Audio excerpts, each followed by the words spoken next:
name is Gareth Cliff and you're watching Joburg Today. Do you know how to defend yourself in compromising situations? Soldiers do, but if you don't, you can visit Storm Combat to learn more about self-defense. In terms of situations where you would need to defend yourself, the first option and the first prize is to be able to get away, to de-escalate, and to not have to use your skills. That's always first prize. So there is no place for ego in this. If you're in a road rage situation, for example, try and calm the person down, never argue with them, try and get away without having to use your skills. The best situation is you don't harm anyone and the other person does not harm you.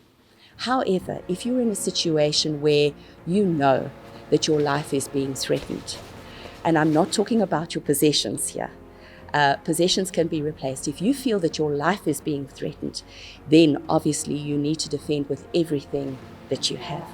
No matter how highly trained you might be, never ever underestimate your attacker. Fights are unpredictable. On the street, they are messy, and you cannot dictate the gender of your attacker or the weight of the attacker. Also, there's another factor. Your attacker might be on drugs, and when they're on drugs, they don't feel pain. So your normal responses that would affect a normal human being who is not under the influence of drugs is not going to work in that scenario. Well, being a CPO, I mean, you're a lot more comfortable with, carrying a knife or anything like that. I mean, if someone does walk up to you with a knife, with a gun, you know how to disarm them, things like that.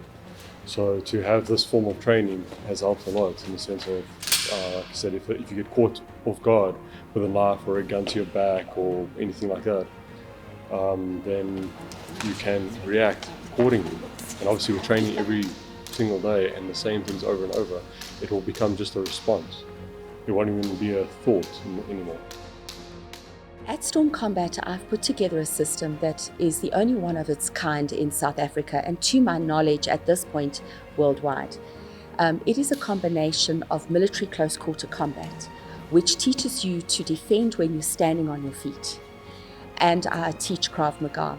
If that fight goes to the ground, and many fights do, the responses are minimal in Krav Maga. The Brazilian Jiu-Jitsu I teach is a street version. No rules, anything goes kind of version of Jiu-Jitsu. The next thing I teach is weapons handling.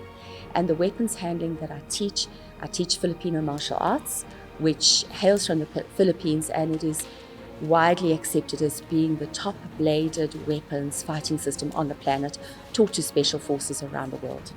And it teaches you what to do if you happen to strip a knife from an assailant. It teaches you what to do once the knife is in your hand. It also teaches you to fight with a knife on you, and having a weapon is a great force leveler. So I encourage people to have a weapon of sorts. If you're being attacked by multiple attackers, it is probably your only chance. If you're in a situation where you know you are being attacked and you need to fight back, my advice is this: go for vulnerable points. A person cannot go to gym and do bicep curls for their eyes. And their throat is also a vulnerable target, the same thing with the groin if it is a man attacking you. So your ideal scenario is to attack the eyes, the throat, and the groin, not necessarily in that order.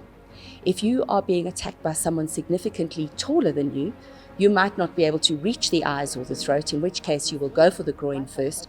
That will have the result or the impact of causing them to double over, which will then bring the eyes and the throat within range of striking distance. The first thing you cannot do in an attack situation is give up. And this is one of the factors, and you'll see it in our training. We do mindset training that teaches you to persevere even if you're hurt. You cannot give up. So that is the very first thing, mindset that says, I will fight until I have absolutely no breath left in my body. I will continue to fight.